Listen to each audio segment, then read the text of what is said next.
20वां शिक्षा पत्र कल हमने संपन्न किया। आज 21वां प्रारंभ कर रहे हैं। अब 21तम शिक्षा पत्र में लौकिक व्यावृत्ति को छोड़ी के ही सेवा करनी तो वृद्धि तो बुद्धि दृढ़ होए तब होए।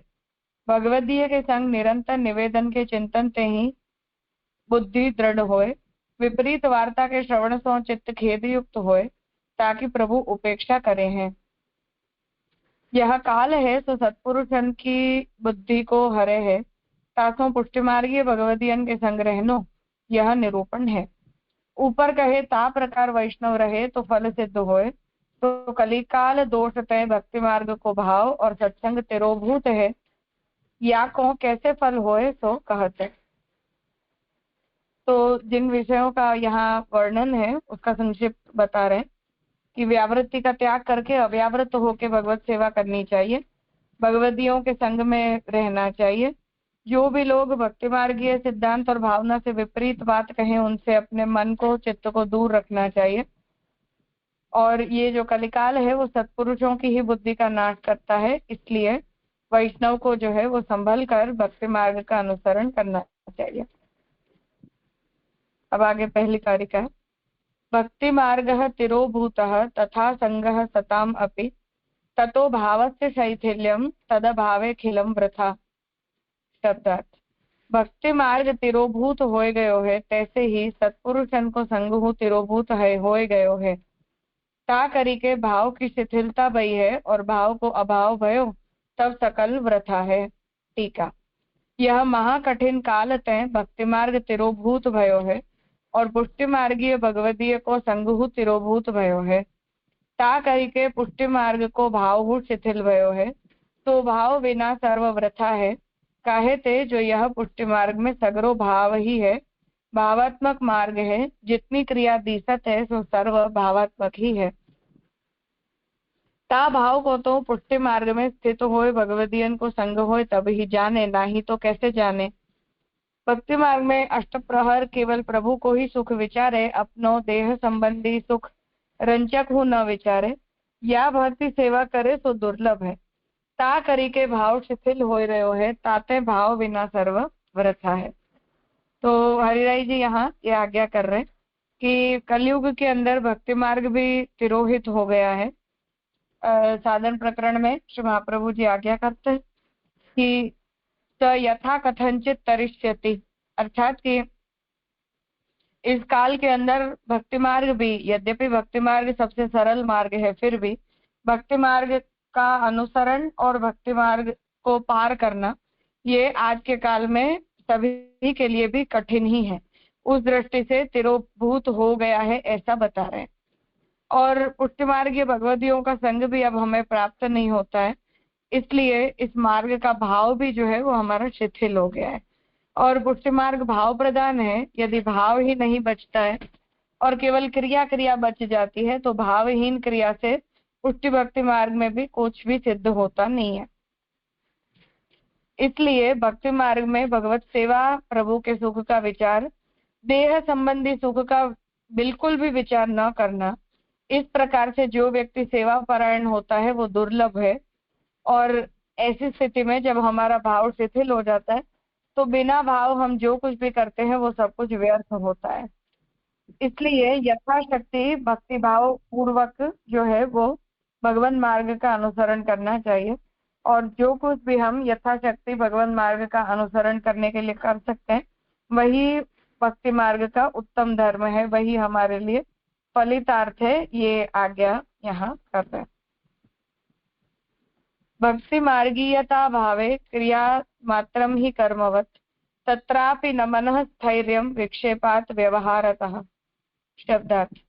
भक्ति मार्गीय पने को अभाव होए तब कर्म की नाई, यह सेवा हु क्रिया मात्र है, तामे हूँ व्यवहार सो विक्षेप तय मन की स्थिरता नाही है। टीका। भक्ति मार्ग की रीति यह है, जो अष्टप्रहर भाव में रहे सो तो कहाँ है, परंतु कर्मवत क्रिया है।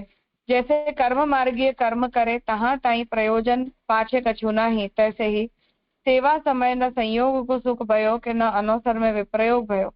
ताते कर्म मार्गवत क्रिया मात्र ही है, तो कर्मवत हु मन लगाए के नाही है। तहाँ सेवा में हो मन एकाग्र नाही, अनेक भांति के विक्षेप मन में होते, नाना भांति के व्यवहार के तरंग मन में उठते, ता करी मन स्थिर नाही, किंतु विक्षेप पावते, सो कर्मवत क्रिया मात्र हु भगवत सेवा नाही बनत है। तो यहाँ आप ये आज्ञा कर रहे हैं कि भक्ति मार्ग की रीति तो ये है कि सेवा जो है वो भाव सहित होनी चाहिए, भाव रहित नहीं। तो भक्ति भाव पूर्वक व्रजजनों के भावों का अनुसरण करने की जो आज्ञा श्री महाप्रभु जी हमें देते हैं, उन भक्ति मार्गियों के व्रज भक्तों के भावों का अनुसरण करते हुए यदि हम अष्टप्रहर पूरा समय भगवत सेवा में तत्पर रहते हैं, तभी जाकर वो सेवा जो है वो फलित होती है या सेवा का कुछ लाभ होता है। यदि भाव रहित तो होकर हम केवल क्रिया मात्र करते रहते हैं और उस क्रिया को सेवा मानते हैं, तो वो वस्तुतः सेवा नहीं है। कर्म मार्ग में जैसे कर्म किया जाता है शरीर मात्र से, उसी प्रकार से सेवा समय में भी संयोग का सुख हुआ नहीं और अनवसर के समय भी विप्रयोग नहीं हुआ, तो वो कर्म मार्ग की तरह केवल क्रिया मात्र ही रह जाती है। और कर्म की तरह मन लगा के भी नहीं, परंतु सेवा में तो मन हमारा एकाग्र भी नहीं रहता है, बहुत प्रकार के विक्षेप आते रहते हैं, लौकिक चिंतन भी होता रहता है, लौकिक विचार भी अपने चित्त में बने रहते हैं। इसलिए ऐसी सब स्थिति के अंदर जो भक्ति मार्ग का अनुसरण करने के लिए कहा गया है, वो भक्ति मार्ग भी फलित नहीं हो पाता है। तो जब वो मार्ग फलित नहीं हो पाता है, तब ऐसे मार्ग के फलित हुए बिना हम जो कुछ भी करते हैं, वो सब कुछ हमारे लिए जो है वो फलदायी सिद्ध नहीं होता। अर्थात निरर्थक ऐसा नहीं कहना चाहते, परंतु वो प्रोग्रेसिव अप्रोच नहीं है, तो हम उससे आगे नहीं बढ़ पाते हैं, उससे हमारा भक्ति मार्ग में उत्कर्ष नहीं होता है। इसलिए ये आज्ञा कर रहे हैं कि इस प्रकार के साधनों के प्रति हमारी जो निष्ठा है वो भाव सहित होनी चाहिए, भाव रहित नहीं होनी चाहिए।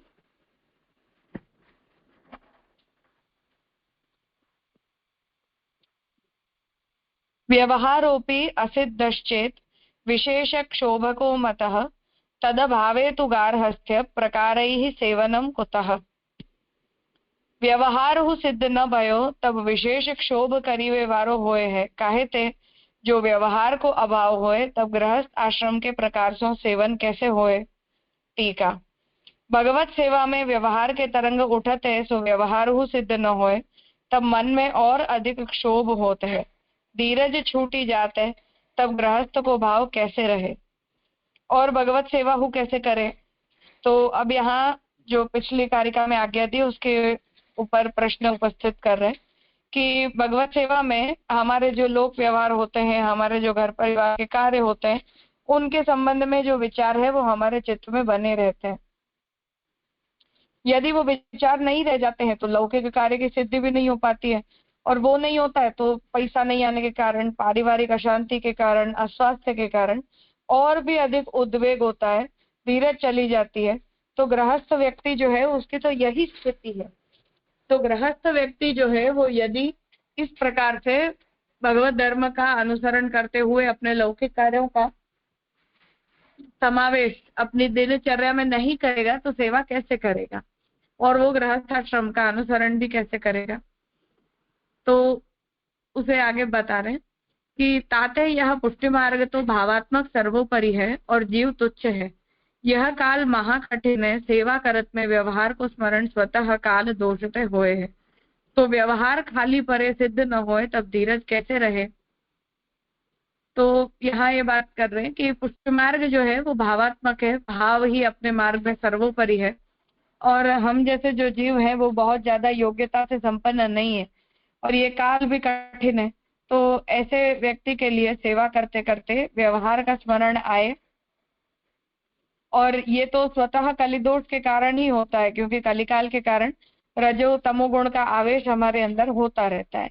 तो व्यवहार की भी यदि सिद्धि नहीं हो पाए, हमारे जो नित्य के व्यवहार हैं उनकी भी, तो ऐसी स्थिति में हम अपने चित्त को स्वस्थ रखकर भगवत सेवा में प्रवृत्ति करेंगे कैसे, ये यहाँ प्रश्न उपस्थित कर रहे हैं। मन में अति ही दुख पावे, तब लौकिक चिंता में मन में भगवत भाव कैसे रहे और गृहस्थाश्रम में तभी ही लौकिक वैदिक कुटुंब को भरण पोषण इत्यादि सब माथे है, तो कर्णो और भगवत सेवा कैसे करें। मन तो चिंता में ने आय ग्रस्यो है, तहाँ कोई कहे जो व्यवहार मति करो। प्रभु तो सर्व सामर्थ्यवान है, लौकिक वैदिक सब कार्य सिद्ध करेंगे, तुम भगवत सेवा मन लगाए के करो। या भांति कोई कहे तहाँ आगे कहते।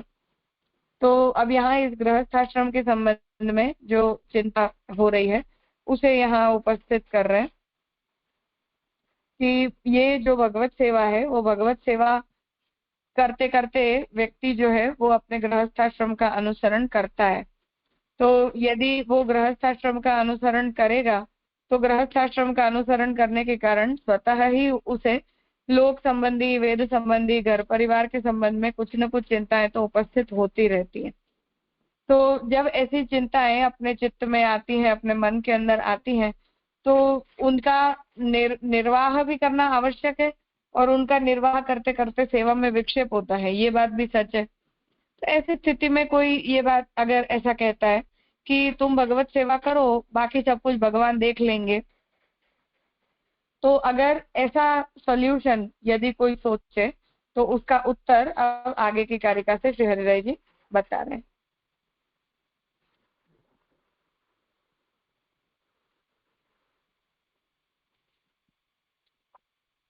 कुछ पूछना है?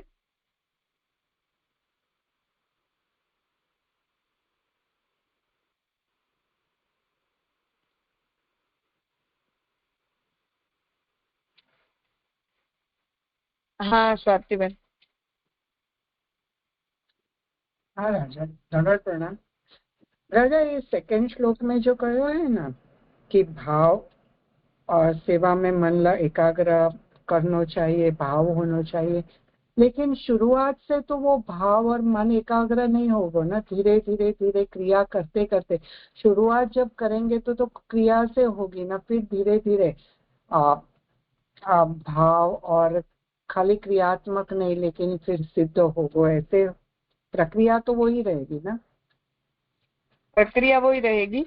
यहाँ हरिराय जी ये कहते हैं कि अगर हम ऐसा सोचते हैं कि हम जिस अवस्था में हैं या हम जो कुछ भी कर रहे हैं वो सफिशिएंट है या और कुछ करने की हमें आवश्यकता नहीं है, हम जो भी कर रहे हैं वो ठीक है, ऐसा अगर अपने चित्त के अंदर विचार आता है तो ये बात नहीं है। इसलिए यहाँ ये करेक्शन बता रहे कि इस प्रकार से जो है वो हमारे भक्ति मार्ग में हमारा कोई डेवलपमेंट पॉसिबल नहीं है, हम जहाँ हैं वहीं रह जाएंगे। पर नॉर्मल कोर्स में सेवा करते करते प्रभु की मीन्स भाव भी पनते को वही तरह से। इन हरिराय जी की बात तो समझ में आई, पर प्रक्रिया का वो पूछ रही हूँ कि अष्टप्रहर तो शुरुआत से नहीं हो पाएगा, वो तो बहुत लेटली ऐसे हो सकेगा, क्योंकि संसार में रहते, संसार के कार्य भी रहते हैं। तो लेकिन जितना भी टाइम करते हैं तो शुरुआत क्रिया से और फिर भाव, फिर धीरे धीरे वो मन को ऐसे दृढ़ करना चाहिए कि मैं भाव ज्यादा पन पे कीर्तन वगैरह सु, सत्संग वगैरह सु, आप या चीजें वगैरह सु सुन के, तो लेकिन क्रिया तो क्रियाएं रहेगी धीरे धीरे। एक स्टेज तो बहुत ऊपर की स्टेज रहेगी, ये मेरा क्वेश्चन है कि स्टेज रहेगी ना। हाँ हाँ, इस बारे में कोई संशय नहीं है, पर यहाँ जो भक्ति मार्ग का प्रोग्रेसिव स्वरूप है जिससे हम आगे बढ़ेंगे उसे बता रहे हैं। जी जी जी, क्लियर जी राजा। क्योंकि हमारे मन में जो ये संतुष्टि का भाव आ जाता है ना कि हाँ सब अच्छा हो रहा है, बहुत कुछ हो रहा है, तो वो आपत्तिजनक है। हाँ, वो एकदम एक्यूरेट है कि वन शुड नॉट हाँ बी सेटिस्फाइड कि नहीं अभी वो स्टेज आ गया, प्रभु के भाव में वृद्धि होती रहे, भक्ति वर्धिनी में जैसे बताया ऐसे वृद्धि होती रहे भक्ति करने में, और प्रभु वो एकदम फिट बैठ गए हाँ। बराबर।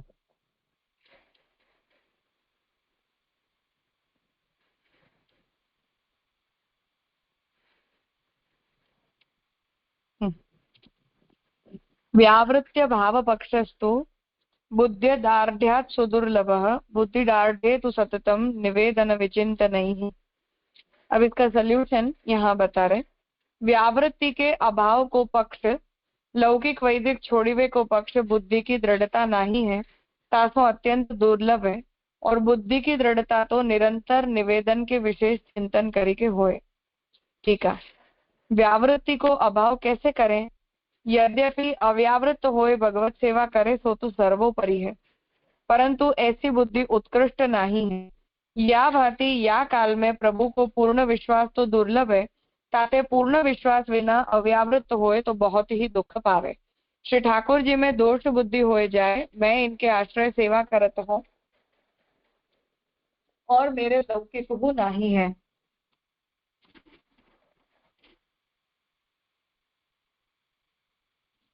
लौकिक हूँ नाही सिद्ध करत है। या भांति होए तो अनर्थ होए, दास भाव जात रहे ताते अव्यावृत्त कैसे होए। तो शेर जी यहाँ आज्ञा कर रहे हैं कि अव्यावृत्त होकर भगवत सेवा करना ये तो पुष्टि मार्ग का प्रथम कल्प है और उत्तम कल्प है और सर्वोत्तम पक्ष है।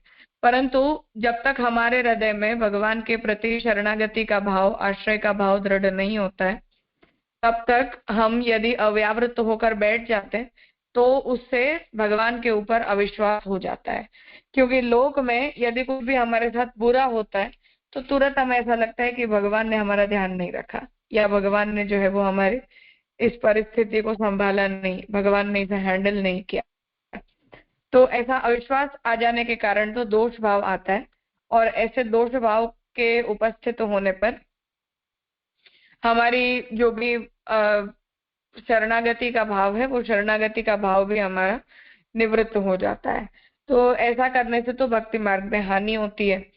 इसलिए जब तक हमारी भक्ति दृढ़ नहीं हो जाती है तब तक दृढ़ भक्ति भाव वाले व्यक्ति को अव्यावृत्त होने के लिए कहते हैं तो भगवत सेवा में भी उसका मन लग नहीं पाता है। तो अव्यावृत्ति हमारे जैसे लोगों के लिए पॉसिबल नहीं है। तो व्यावृत्त रहते हुए भी हम भक्ति तो करना चाहते हैं, तो क्या करें? उसका उपाय बता रहे कि ऐसी तीव्र उत्तम बुद्धि नहीं है, पूर्ण विश्वास तो दुर्लभ है। तहाँ कोई कहे जो बुद्धि उत्तम होए, पूर्ण विश्वास जहाँ भांति होए सो ही कार्य करो। तहाँ कहे जो बुद्धि उत्तम और पूर्ण विश्वास तो तब होए जब अष्ट प्रहर निवेदन को चिंतन करे, अष्टाक्षर और शरण की भावना करे। गद्य में कहा निवेदन कियो है, अब कैसी क्रिया करत हो, कितने दिन को भूल्यो हो। तो अब श्री आचार्य जी महाप्रभु जी द्वारा संबंध भयो है, प्रभु कैसे हैं, जीव कैसो है, जीव को कौन प्रकार दासत्व करनो है। या भांति पंचाक्षर में प्रभु ही गति है, या भांति निवेदन को चिंतन होए, बुद्धि प्रबल उत्तम होए, तब विश्वास संपूर्ण होए। अब निवेदन को चिंतन करीवे को प्रकार कहते, तो उसका उपाय बता रहे कि हमारे हृदय में भगवत भाव की दृढ़ता या भगवत शरणागति की जो दृढ़ता है वो आत्मनिवेदन धर्म के चिंतन करने से आती है। तो आत्मनिवेदन का जो धर्म है वो तो हमारे निरंतर चिंतन करने से, निरंतर उसके बारे में सोचने से ही दृढ़ होता है, उसके अतिरिक्त नहीं हो पाता है। तो उसका उपाय जो है वो यहाँ बता रहे हैं कि निरंतर भगवत भाव का चिंतन करना, भगवान को अपने मन में बनाए रखना। हमने जो आत्मनिवेदन किया है उस आत्मनिवेदन का निरंतर चिंतन करना चाहिए। इसी से भगवत भाव की दृढ़ता हमारे अंदर होती है और जब भगवत भाव की दृढ़ता हो जाती है उसी के बाद अव्यावृत्त होकर भगवत सेवा में परायण हो पाने की भी योग्यता हमारे अंदर आ पाती है।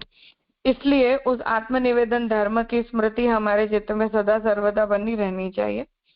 उसी का जो उपाय है वो यहाँ अब आगे आत्मनिवेदन के चिंतन की प्रक्रिया का निरूपण अब आगे कर रहे हैं।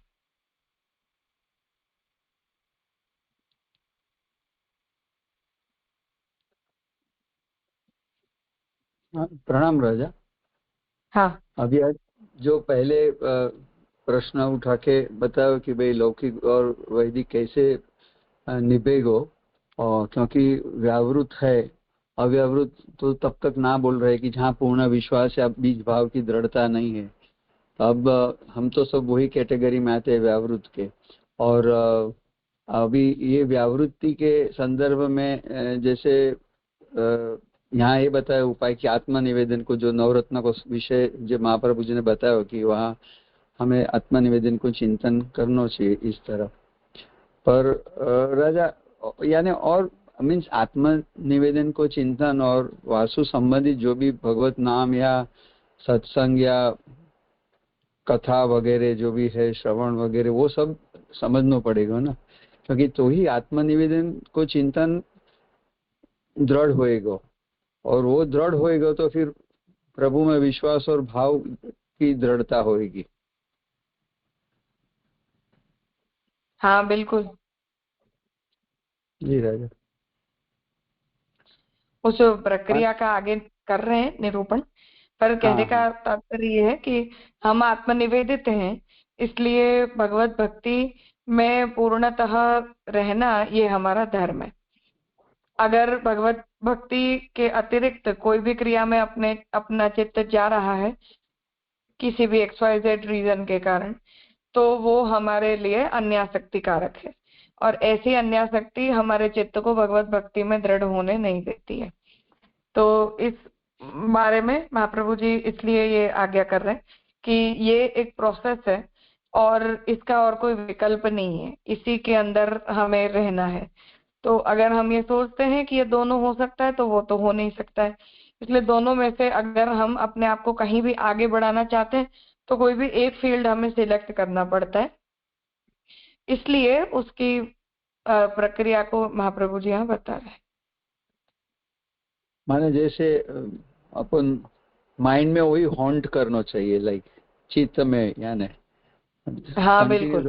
अपने आप को विजिलेंट रख के हैमर करना चाहिए, हॉन्ट करना चाहिए कि भाई ये मैं आत्मनिवेदी हूँ और ये मेरा धर्म है। और जैसे अच्छा बताया यहाँ कि भाई मैं जीव हूँ, तो जीव को स्वरूप क्या है और कर्तव्य क्या है, और स्वामी कौन है, स्वामी को स्वरूप क्या है, इस तरह ऑटो सजेशंस और सेल्फ विजिलेंट होके, यानी इस तरह अपने आप को चित्त में नोक करते रहना चाहिए। यही प्रक्रिया बताई, अच्छी बात बताई राजा।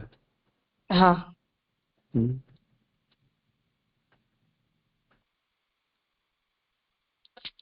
आज का क्रम यहाँ रखते हैं, आगे का कल करेंगे।